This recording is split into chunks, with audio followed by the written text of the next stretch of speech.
ഇന്നലെ വെള്ളം കയറിയ ജഗതി കാരക്കോട് പ്രദേശത്ത് രാവിലെ തന്നെ എത്തി. ദുരിതം ബാക്കിയാക്കിയാണ് വെള്ളക്കെട്ടൊഴിഞ്ഞത്.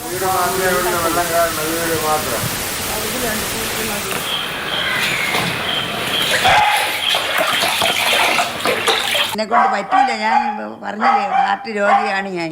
പിന്നെ അവർ കണ്ടാൽ എന്നെ വഴക്ക് പറയും, എന്നാലും എന്തെങ്കിലും ഒന്ന് ചെയ്യണ്ടേ.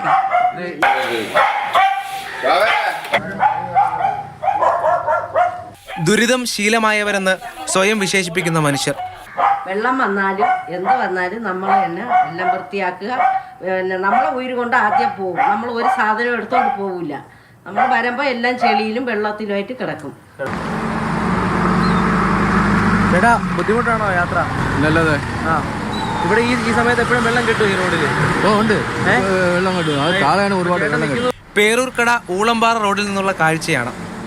ഒരു വശത്ത് റോഡിലൂടെ കുത്തിയൊലിച്ചെത്തുന്ന വെള്ളം, മറുവശത്ത് അറ്റകുറ്റപ്പണികൾക്കായി നിരത്തിയിട്ടിരിക്കുന്ന മെറ്റലും സിമന്റും. ഇതിനിടയിലൂടെ കാൽനട യാത്രക്കാർ.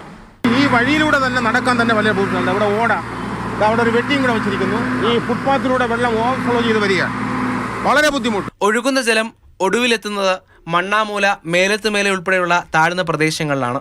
വൈകുന്നേരം 6-7 മണിയാകുമ്പോൾ ഈക്വലായിട്ടുണ്ടായിരുന്നു. ഇന്ന് ഇപ്പോൾ കുറച്ച് താന്നിട്ടുണ്ട്. ഇന്നലെ ആ പാലം ഉണ്ടായിരുന്നു. കരകവിഞ്ഞൊഴുകിയ ആറ് ദുരിതത്തിലാക്കിയത് നിരവധി പേരെയാണ്. നെല്ലൈ മുരുകനൊപ്പം രാഹുൽ ജി നാഥ്, മാതൃഭൂമി ന്യൂസ്, തിരുവനന്തപുരം.